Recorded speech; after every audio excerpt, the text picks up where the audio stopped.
Electronics graduation കഴിഞ്ഞ് എല്ലാവർക്കും ഒരു കൺഫ്യൂഷൻ ഉണ്ടാവാം. JEE RRB ഇത് എഴുതാൻ പറ്റുമോ ഇല്ലയോ എന്നുള്ളൊരു ഡൗട്ട് എല്ലാവരുടെയും മനസ്സിലുണ്ട്. അതിനുള്ളൊരു സൊല്യൂഷനാണ് ഞാനിന്ന് ഈ ഒരു വീഡിയോയിലൂടെ പറയുന്നത്. അപ്പോൾ വീഡിയോ ഫുള്ളായിട്ട് കാണുക. RRB JEE four electronic graduates. ഞാൻ ഈ ഒരു ഹെഡിങ് തന്നെ കൊടുത്തിട്ടുണ്ട്.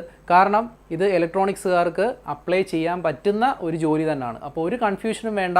അത് ഏതൊക്കെ ബ്രാഞ്ചസിന് അപ്ലൈ ചെയ്യാൻ പറ്റും എന്നുള്ളതോടെ ഞാൻ ഇതിനകത്ത് മെൻഷൻ ചെയ്യുന്നുണ്ട്. അപ്പോൾ ഇലക്ട്രോണിക്സുകാർക്ക് അപ്ലൈ ചെയ്യാൻ പറ്റുന്ന അല്ലെങ്കിൽ ഇനി വരാൻ പോകുന്ന ഒരു അപ്കമിങ് എക്സാമിനേഷനാണ് RRB JEE. വളരെ ഇമ്പോർട്ടൻ്റ് ആയിട്ടുള്ള അല്ലെങ്കിൽ നല്ലൊരു ജോബ് എന്ന് തന്നെ നമുക്ക് പറയാവുന്ന ഒന്നാണ് junior engineer four electronic graduates. So RRB വിളിക്കുന്ന ഇപ്പം റീസെൻ്റായിട്ട് ഇതിൻ്റെ നോട്ടിഫിക്കേഷൻ വന്നിരുന്നു. അപ്പോൾ ഇനി 2025 ജൂലൈയിൽ ഈ ഒരു എക്സാം ഡേറ്റ് വരും എന്ന് തന്നെയാണ് നമുക്ക് കിട്ടിയ ഇൻഫർമേഷൻ. അപ്പോൾ അതിലേക്ക് നമുക്ക് വരാം.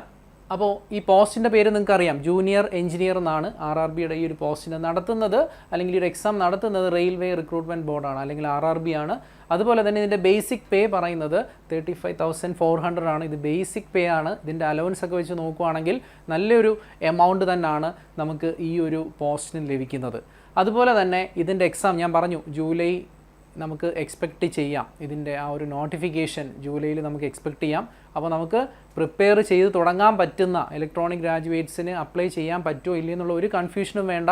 നിങ്ങൾക്ക് പ്രിപ്പയർ ചെയ്ത് തുടങ്ങാൻ പറ്റുന്ന ഒരു എക്സാമാണ് ജൂനിയർ എഞ്ചിനീയർ. ഇതിൻ്റെ qualification diploma or degree in engineering related to the post ആണ്. അപ്പോൾ അതുപോലെ തന്നെ ഡിപ്ലോമക്കാർക്കും അല്ലെങ്കിൽ ഇലക്ട്രോണിക് ഗ്രാജുവേറ്റ്സിനും അല്ലെങ്കിൽ എഞ്ചിനീയറിംഗ് കഴിഞ്ഞവർക്കും ഒക്കെ എഴുതാൻ പറ്റുന്ന എക്സാമിനേഷനാണ്. ഇപ്പോൾ ഇലക്ട്രോണിക്സ് മാത്രമല്ല ബാക്കി ബ്രാഞ്ചസുകാർക്കും ഇത് അപ്ലൈ ചെയ്യാം. അപ്പോൾ അതിൽ ഇലക്ട്രോണിക്സുകാർക്കും ഇത് അപ്ലൈ ചെയ്യാം. അതിൻ്റെ സിലബസും കാര്യങ്ങളും എല്ലാം ഓൾറെഡി വന്നിട്ടുള്ള നോട്ടിഫിക്കേഷൻ വെച്ചിട്ട് അല്ലെങ്കിൽ കഴിഞ്ഞ തവണ വിളിച്ചിട്ടുള്ള ആ ഒരു നോട്ടിഫിക്കേഷൻ വെച്ചിട്ടുള്ള സിലബസ് അവൈലബിൾ ആണ്. അതുപോലെ അതിൻ്റെ ഏജ് ലിമിറ്റ് പറഞ്ഞേക്കുന്നത് 18 to 36 ഇയേഴ്സ് ആണ്. അപ്പോൾ ഇപ്പം പ്രിപ്പയർ ചെയ്തുകൊണ്ടിരിക്കുന്ന അല്ലെങ്കിൽ പല എക്സാമിനും പ്രിപ്പയർ ചെയ്തുകൊണ്ടിരിക്കുന്നവർക്കും കിട്ടാവുന്ന ഒരു നല്ല ഓപ്പർച്യൂണിറ്റിയാണ്. ഇപ്പോൾ പഠിച്ചു കഴിഞ്ഞവർക്കും കിട്ടാവുന്ന ഒരു ഓപ്പർച്യൂണിറ്റിയാണ്. കാരണം ആ ഏജ് ലിമിറ്റ് എന്ന് പറയുന്നത് 18 to 36 ഇയേഴ്സ് ആണ്. പ്ലസ് ഏജ് റിലാക്സേഷൻ വരും ആ ഒരു റിസർവേഷൻ വെച്ചിട്ട്. സോ ഇതാണ് നമുക്ക് ഈ ഒരു ഏജ് ലിമിറ്റിനകത്ത് പറയാനുള്ളത്. ദെൻ ഇനി ഇത് ആർക്കൊക്കെ അപ്ലൈ ചെയ്യാം, നമുക്ക് ആ ഒരു കൺഫ്യൂഷൻ ഉണ്ടാവേണ്ട കാര്യമില്ല. കാരണം ഞാൻ നേരത്തെ പറഞ്ഞു ഇത് പല ബ്രാഞ്ചസിന് അപ്ലൈ ചെയ്യാവുന്ന ഒരു പോസ്റ്റാണ്. അതിൽ 3 years diploma in engineering or bachelor's degree in engineering technology. So ഇത് നമ്മുടെ പ്രീവിയസ് നോട്ടിഫിക്കേഷൻ വെച്ചിട്ടാണ് ഞാനിത് പറയുന്നത്. അപ്പോൾ ഇതിനകത്ത് പറഞ്ഞേക്കുന്നത് mechanical engineering and allied engineering, ഇതാണ് നമുക്കിവിടെ കൊടുത്തേക്കുന്ന ആ ഒരു എക്സാം ഗ്രൂപ്പ് എന്ന് പറയുന്നത്. മെക്കാനിക്കലുകാർക്ക് അപ്ലൈ ചെയ്യാൻ പറ്റും.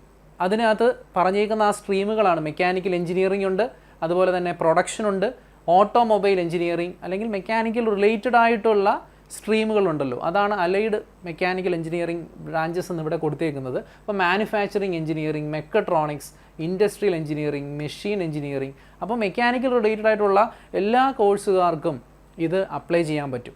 ഇവർക്ക് മാത്രമല്ല ഇത് അപ്ലൈ ചെയ്യാൻ പറ്റുന്നത്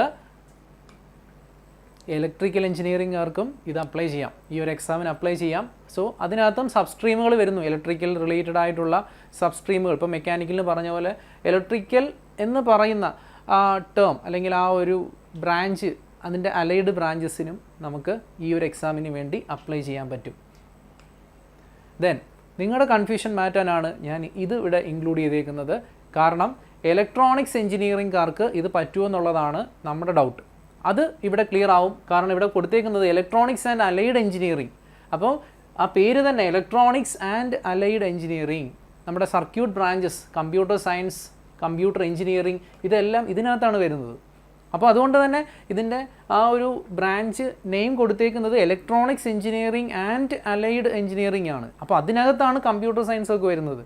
അപ്പോൾ നമ്മുടെ ഒരു എക്സാമാണ് ജൂനിയർ എഞ്ചിനീയർ എന്ന് പറയുന്ന RRBയുടെ ഒരു എക്സാം. അപ്പോൾ അതിനകത്ത് നിങ്ങൾക്ക് ഒരു സംശയവും വരേണ്ട കാര്യമില്ല. ഇത് നമുക്ക് അപ്ലൈ ചെയ്യാൻ പറ്റുമോ എഴുതാൻ പറ്റുമോ എന്നുള്ള ഒരു കൺഫ്യൂഷനും വേണ്ട. ഈ ഒരു ബ്രാഞ്ചസിന് എല്ലാം അപ്ലൈ ചെയ്യാൻ പറ്റുന്നൊരു എക്സാമാണ്. Communication engineering, electronics engineering, electronics and communication, അതുപോലെ instrumentation, electronic instrumentation, applied electronics, ഇതെല്ലാം ബ്രാഞ്ചസുകാർക്കും. അപ്പോൾ ഇതിനകത്ത് പറയുന്നത് കൂടാതെ തന്നെ കോമ്പിനേഷൻ ഓഫ് സബ് സ്ട്രീംസ് പറയുന്നുണ്ട്. അതാണ് ഞാൻ പറഞ്ഞത്, അപ്ലൈഡ് ഇലക്ട്രോണിക്സുകാർക്കും ഒക്കെ എഴുതാം, ഇലക്ട്രോണിക്സ് ആൻഡ് ഇൻസ്ട്രുമെൻറ്റേഷൻ പഠിച്ചവർക്ക് എഴുതാം. അപ്പോൾ അങ്ങനെ അതുപോലെ തന്നെ കമ്പ്യൂട്ടർ ആൻഡ് ഇലക്ട്രോണിക്സ് ഇങ്ങനെയുള്ള പുതിയ ബ്രാഞ്ചസ് ഒക്കെ ഉണ്ട്, അവർക്കും ഇത് എഴുതാവുന്നതാണ്, ഈ ഒരു എക്സാം എഴുതാവുന്നതാണ്. അപ്പോൾ ഈ പറഞ്ഞേക്കുന്ന ബ്രാഞ്ചസ് IT ഇതെല്ലാം നമ്മുടെ ഇലക്ട്രോണിക്സിൽ വരുന്ന അല്ലെങ്കിൽ അതിൻ്റെ അലൈഡ് ബ്രാഞ്ചസ് ആയിട്ട് വരുന്നതാണ് ഈ ഇൻസ്ട്രുമെൻറ്റേഷൻ ആൻഡ് കൺട്രോൾ എഞ്ചിനീയറിംഗ്, അതൊക്കെ കമ്പ്യൂട്ടർ എഞ്ചിനീയറിംഗും ഒക്കെ നമ്മുടെ ആ ഒരു അലൈഡ് എഞ്ചിനീയറിംഗ് കോഴ്സസിനകത്ത് വരുന്നതാണ്. അപ്പോൾ ഈ ബ്രാഞ്ചസിനെല്ലാം എഴുതാൻ പറ്റുന്ന ഒരു എക്സാമാണ്. അപ്പോൾ നമ്മൾ പ്രിപ്പയർ ചെയ്യുക, നമുക്ക് ഈസി ആയിട്ടും ഈ ഒരു എക്സാം ക്രാക്ക് ചെയ്യാൻ പറ്റും. ദെൻ സിവിൽ എഞ്ചിനീയറിംഗ്, നേരത്തെ മെക്കാനിക്കലിന് പറഞ്ഞ പോലെ സിവിലുകാർക്കും പറ്റും. അതും അവർക്ക് 3 years ഡിപ്ലോമ അല്ലെങ്കിൽ എഞ്ചിനീയറിംഗ് ഉണ്ടെങ്കിൽ ഇത് അപ്ലൈ ചെയ്യാവുന്നതാണ്. അതുപോലെ BSc in civil engineering of 3 years duration, ആ ഒരു പോസ്റ്റ് ഉള്ളവർക്കും ഇത് അപ്ലൈ ചെയ്യാവുന്നതാണ്. സോ സിവിൽ ആൻഡ് അലൈഡ് എഞ്ചിനീയേഴ്സിനും ഇത് പറ്റുന്നതാണ്. സോ ഇതിൻ്റെ എക്സാം പാറ്റേൺ ഇതാണ്. നമ്മൾ CBT1 2 കമ്പ്യൂട്ടർ ബേസ്ഡ് ടെസ്റ്റുകളുണ്ട്. ദെൻ പിന്നെ ഇത് രണ്ടുമാണ് നമുക്ക് മെയിനായിട്ട് വരുന്നത് അല്ലേ, 2 എക്സാമുകൾ അല്ലെങ്കിൽ ആ ഒരു കമ്പ്യൂട്ടർ ബേസ്ഡ് എക്സാമുകൾ ക്വാളിഫൈ ചെയ്യുക, എന്നാൽ മാത്രമേ നമുക്ക് ബാക്കിയുള്ള പ്രോസസ്സിലോട്ട് പോകാൻ പറ്റൂ. സോ അത് കഴിഞ്ഞ ശേഷമാണ് ഡോക്യുമെൻറ്റ് വെരിഫിക്കേഷനും മെഡിക്കൽ എക്സാമിനേഷനും. ഞാൻ നേരത്തെ പറഞ്ഞാണ് റെയിൽവേ എക്സാമിനേഷൻസ് വരുമ്പോൾ നമ്മളിപ്പോൾ അസിസ്റ്റൻറ്റ് ലോക്കോ പൈലറ്റ് പോലുള്ള എക്സാമുകൾ അല്ലെങ്കിൽ JEE പോലുള്ള എക്സാമുകൾ, RRBയുടെ എക്സാമുകളെല്ലാം ലാസ്റ്റ് സ്റ്റേജ് എന്ന് പറയുന്നത് ഈ മെഡിക്കൽ എക്സാമിനേഷനാണ്. അപ്പോൾ നമ്മുടെ മെയിൻ ടാസ്ക് എന്ന് പറയുന്നത് നമ്മുടെ ആ 2 tier of examinations CBT1 and CBT2 crack ചെയ്യുക എന്നുള്ളതാണ്. ദെൻ ഇതാണ് അതിൻ്റെ ഒരു സ്പ്ലിറ്റപ്പ്. CBT1 എന്തൊക്കെ സബ്ജക്റ്റുകളാണ് നമ്മൾ പഠിക്കേണ്ടത്? അതിനകത്ത് മാത്സ് വരുന്നുണ്ട്, ജനറൽ ഇൻ്റലിജൻസ് ആൻഡ് റീസണിങ് വരുന്നുണ്ട്, ജനറൽ അവെയർനെസ് വരുന്നുണ്ട്, ജനറൽ സയൻസ് വരുന്നുണ്ട്. സോ ടോട്ടൽ 100 മാർക്സ് ആണ്. അപ്പോൾ ഇതിൽ മാത്സ് വളരെ ഇമ്പോർട്ടൻ്റ് ആണ്. 30 മാർക്സ് മാത്സും സയൻസും വരുന്നുണ്ട്. അപ്പോൾ ഇതൊക്കെ നമ്മൾ പഠിച്ചിരിക്കണം. ഇലക്ട്രോണിക്സ് പഠിച്ചെങ്കിൽ നമ്മൾ മാത്സ് എല്ലാം നമ്മുടെ ഓരോ സെമസ്റ്റേഴ്സിൽ നമ്മൾ പഠിക്കുന്നുണ്ട്. ഒരു 4 സെമസ്റ്റർ വരെ മാത്സ് പഠിക്കുന്നുണ്ട്. ആ മാത്സുകൾ അത്യാവശ്യം ഒന്ന് റിവൈസ് ചെയ്തെടുത്തു കഴിഞ്ഞാൽ നമുക്ക് മാത്സിൽ നിന്നുള്ള 30 മാർക്ക് നമുക്ക് ക്രാക്ക് ചെയ്യാൻ പറ്റും. Then general intelligence and reasoning, ഇപ്പോൾ നമ്മുടെ BTech സിലബസ് ഒക്കെ നോക്കുകയാണെങ്കിൽ നിങ്ങളുടെ ആപ്റ്റിറ്റ്യൂഡും അതുപോലുള്ള ട്രെയിനിങ്ങും കാര്യങ്ങളൊക്കെ നിങ്ങൾ ചെയ്തിട്ടുള്ളതാണ്. അപ്പോൾ അതുകൊണ്ട് അതൊക്കെ നിങ്ങൾക്ക് ഈസി ആയിട്ട് പഠിച്ചെടുക്കാവുന്ന ഏരിയാസാണ് ഈ ഒരു 25 മാർക്സ്. അതുപോലെ തന്നെ 15 മാർക്സ് നമ്മുടെ ജനറൽ അവെയർനെസ് ഉണ്ട്. ഇതെല്ലാം നമുക്ക് സ്കോർ ചെയ്യാവുന്നതാണ്. ഈ 100 മാർക്സിൽ മാക്സിമം മാർക്ക് നമുക്ക് സ്കോർ ചെയ്യാവുന്നതേ ഉള്ളൂ. അതുപോലെ തന്നെ നമുക്ക് ജനറൽ സയൻസും മാത്സും അത് തന്നെയാണ് അതിനകത്ത് വെയിറ്റേജ് കൂടുതൽ വരുന്നത്. 60 മാർക്സ് ആണ് അതിനകത്ത്. അതുപോലെ തന്നെ ഇതിൻ്റെ ടൈം കൊടുത്തേക്കുന്നത് 90 മിനിറ്റ്സിലാണ് നമ്മളിത് ഇത്രയും ആൻസർ ചെയ്യേണ്ടത്. അപ്പോൾ അങ്ങനെ ഒരു ടാസ്ക് കൂടി ഉണ്ട്, കാരണം ഇതിനകത്ത് സ്പീഡ് വളരെ ഇമ്പോർട്ടൻ്റ് ആണ്. അപ്പോൾ നമ്മൾ എത്ര സ്പീഡിൽ നമ്മൾ ആൻസർ ചെയ്യുന്നോ അത്രയും വേഗം നമുക്ക് ആ ഒരു എക്സാം ക്രാക്ക് ചെയ്യാനുള്ള ഇത് കൂടും. ദെൻ അതുപോലെ തന്നെ ഓരോന്നിൻ്റെയും മാർക്ക് ഡിവിഷൻസ് ഇവിടെ കൊടുത്തിട്ടുണ്ട്. ഇത് നമ്മുടെ CBT1 ആണ്. CBT1ൻ്റെ സ്പ്ലിറ്റപ്പാണ് ഞാൻ ഈ കൊടുത്തേക്കുന്നത്, കമ്പ്യൂട്ടർ ബേസ്ഡ് ടെസ്റ്റ് 1. ദെൻ അപ്പോൾ ഇതിനകത്ത് പ്യുവർലി നമ്മുടെ സബ്ജക്റ്റോ കാര്യങ്ങളോ ഒന്നും വരുന്നില്ല. നമ്മുടെ ബേസിക് ആയിട്ടുള്ള സയൻസ്, മാത്സ്, ജനറൽ അവെയർനെസ്സും കാര്യങ്ങളൊക്കെയാണ് വരുന്നത്. ദെൻ അതിനുശേഷമാണ് നമ്മുടെ CBT2 സെക്കൻഡ് ടയറിൽ നമുക്ക് വരുന്നത് നമ്മുടെ വീണ്ടും ഫിസിക്സും കെമിസ്ട്രിയും കാര്യങ്ങളും വരുന്നുണ്ട്, ബേസിക് കമ്പ്യൂട്ടർ നോളജ് വരുന്നുണ്ട്. ദെൻ ടെക്നിക്കൽ എബിലിറ്റി ഇവിടെയാണ് വരുന്നത്. 100 മാർക്സിന് നമ്മുടെ ആ ഒരു അലൈഡ് ബ്രാഞ്ചസിന് പഠിക്കാൻ വേണ്ടുന്ന കാര്യങ്ങൾ ഈ ഒരു ടെക്നിക്കൽ എബിലിറ്റി 100 മാർക്സിൽ കൊടുക്കുന്നുണ്ട്. അപ്പോൾ അതിൻ്റെ സിലബസും അവൈലബിൾ ആണ്. ആ ഒരു സിലബസ് വെച്ച് നിങ്ങൾ പ്രിപ്പയർ ചെയ്ത് തുടങ്ങിയാൽ മതി. നിങ്ങൾക്ക് ആ ഒരു 100 വെയിറ്റേജ് സെക്കൻഡ് ടയറിൽ, ടയർ 1ൻ്റേത് പ്രിപ്പയർ ചെയ്യണം. അതോടൊപ്പം തന്നെ നമ്മുടെ ടെക്നിക്കൽ സബ്ജക്റ്റുകളൂടെ പ്രിപ്പയർ ചെയ്യണം, കാരണം അതിന് വെയിറ്റേജ് കൂടുതലാണ്, 100 മാർക്സ് ആണ്. സോ അതുപോലെ തന്നെ ഓരോന്നിൻ്റെയും മാർക്ക് ഡിവിഷൻസും അതിൻ്റെ ടോട്ടൽ ടൈം ഡ്യൂറേഷൻ ഇവിടെ കൊടുത്തിട്ടുണ്ട്. Number of questions, number of marks രണ്ടും സെയിം ആണ്. So total time duration 120 minutes ആണ്. അതിലാണ് നമ്മൾ ഈ ഒരു 150 ക്വസ്റ്റ്യൻസ് ആൻസർ ചെയ്യേണ്ടത്. ദെൻ നമ്മുടെ ടെക്നിക്കൽ സിലബസ് ഇതാണ്, 100 മാർക്സിൻ്റെ സിലബസ്.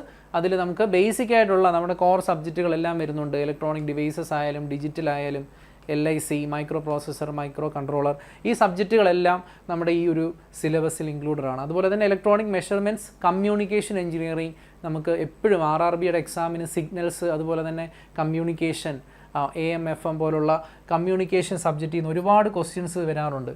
അപ്പോൾ അത് വളരെ കോറായിട്ടുള്ളൊരു ടോപ്പിക്കാണ് കമ്മ്യൂണിക്കേഷൻ എഞ്ചിനീയറിംഗ്. പിന്നെ അതുകൂടാതെ data communication, computer programming, basic electrical. ഇതൊക്കെ നമ്മൾ ഫസ്റ്റ് ഇയറിൽ പഠിച്ചിട്ടുള്ള സബ്ജക്റ്റുകളാണ്, കമ്പ്യൂട്ടർ പ്രോഗ്രാമിങ്ങും അതുപോലെ തന്നെ ബേസിക് ഇലക്ട്രിക്കൽ എഞ്ചിനീയറിംഗ്. അപ്പോൾ ഇതാണ് ഈ ഒരു RRBയുടെ സിലബസ്. അപ്പോൾ നിങ്ങൾ പ്രീവിയസ് നോട്ടിഫിക്കേഷൻസ് വെച്ചിട്ട് തന്നെ, നിങ്ങൾ അതിൻ്റെ സിലബസ് വെച്ചിട്ട് തന്നെ നിങ്ങൾ പ്രിപ്പയർ ചെയ്ത് തുടങ്ങുക. നിങ്ങൾക്ക് ഈ വരാൻ പോകുന്ന അല്ലെങ്കിൽ ഈ ജൂലൈയിൽ നമ്മൾ എക്സ്പെക്റ്റ് ചെയ്യുന്ന RRB JEE എന്ന് പറയുന്ന എക്സാം നിങ്ങൾക്ക് ക്രാക്ക് ചെയ്യാൻ പറ്റും.